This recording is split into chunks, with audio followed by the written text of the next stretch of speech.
दोस्तों, दुनिया में दो तरह के लोग होते हैं।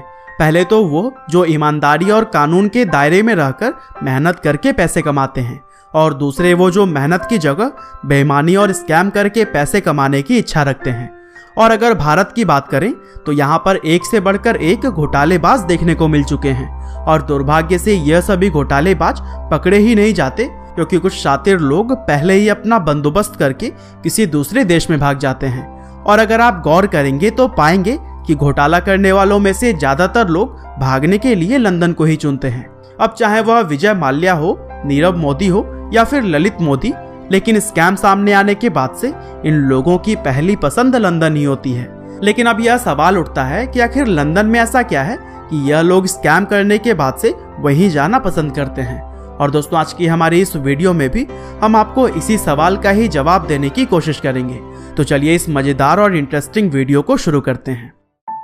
दोस्तों, हम सभी ने पिछले कुछ सालों में भारत के अंदर ललित मोदी, विजय माल्या और नीरव मोदी जैसे बड़े बड़े घोटालेबाजों का पर्दाफाश होते हुए देखा है। और इन तीनों ही लोगों में एक चीज जो पूरी तरह से कॉमन थी, वह यह तीनों ही अपना फ्रॉड सामने आने से पहले ही यूनाइटेड किंगडम के लंदन शहर भाग चुके थे।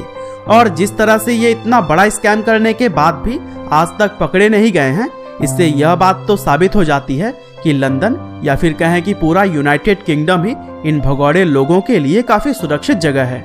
और दोस्तों, ललित मोदी, विजय माल्या और नीरव मोदी तो बहुत बड़े बड़े नाम हैं, इसीलिए इनके बारे में हम सभी लोग जानते हैं।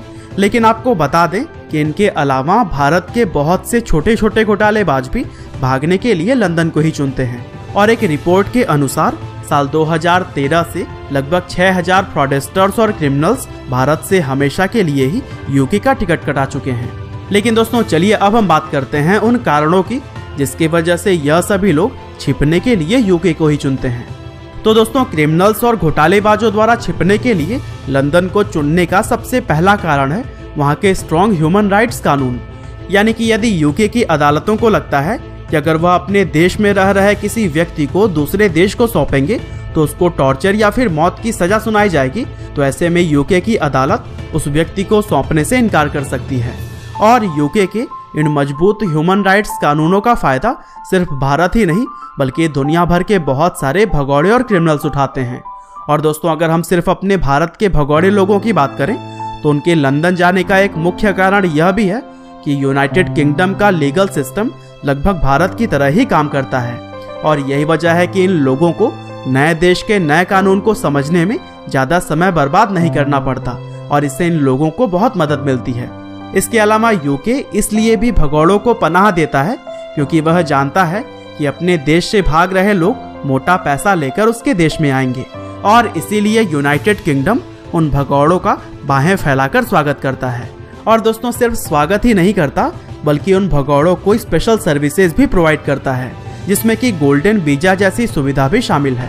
हालांकि आप लोगों में से बहुत से लोगों ने गोल्डन वीजा का नाम पहली बार सुना होगा, इसलिए हम आपको बता दें कि यूके में गोल्डन वीजा लेने के बाद से किसी भी व्यक्ति को यहाँ पर रहने के लिए कई साल तक का समय मिल जाता है।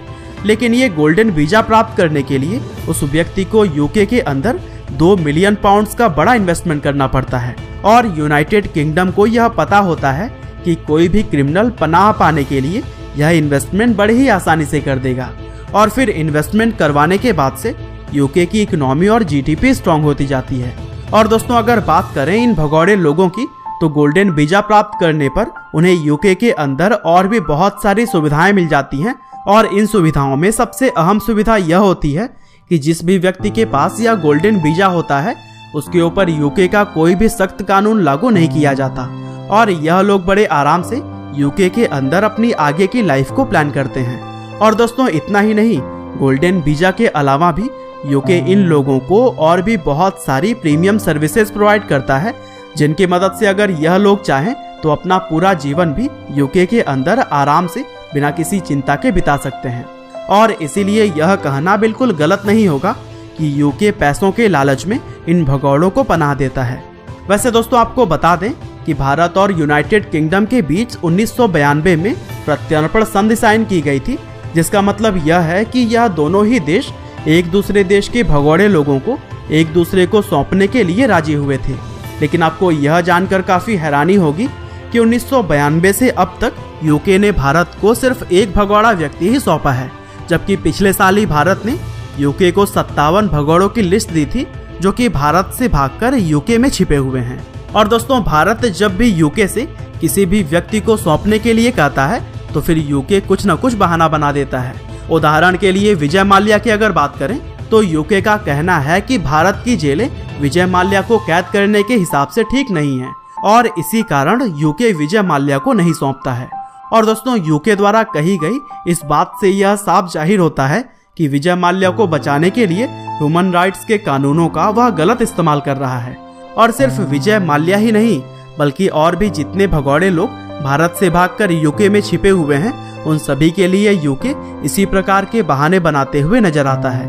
और दोस्तों, भारत के अलावा पाकिस्तान के लोग भी भागने के लिए यूनाइटेड किंगडम को ही चुनते हैं और पाकिस्तान के पूर्व राष्ट्रपति परवेज मुशर्रफ, पूर्व प्रधानमंत्री नवाज शरीफ और उनका परिवार, बेनजीर भुट्टो के परिवार के लोग, बिलावल भुट्टो और उसकी बहनें और भी बहुत सारे लोग यहीं पर रहते हैं।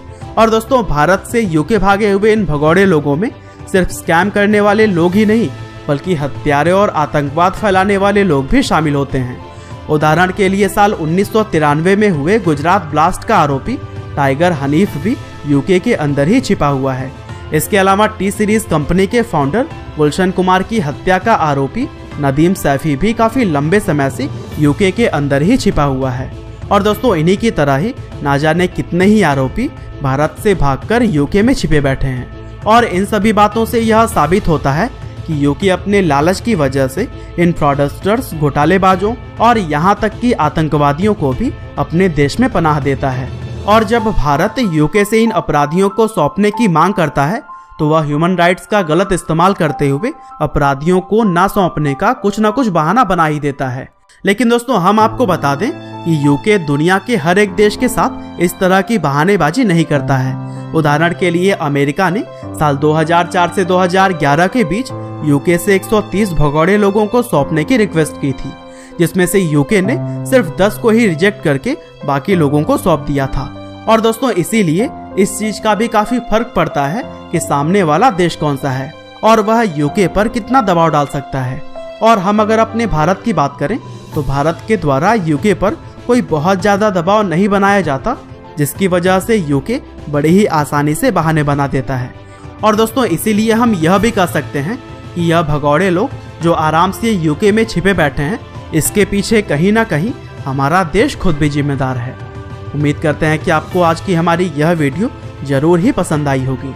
और दोस्तों, इसी तरह के इंटरेस्टिंग वीडियोस को लगातार देखने के लिए कृपया लाइव हिंदी को सब्सक्राइब करें, साथ ही बेल आइकन को भी दबाना ना भूलिएगा। आपका बहुमूल्य समय देने के लिए बहुत बहुत धन्यवाद।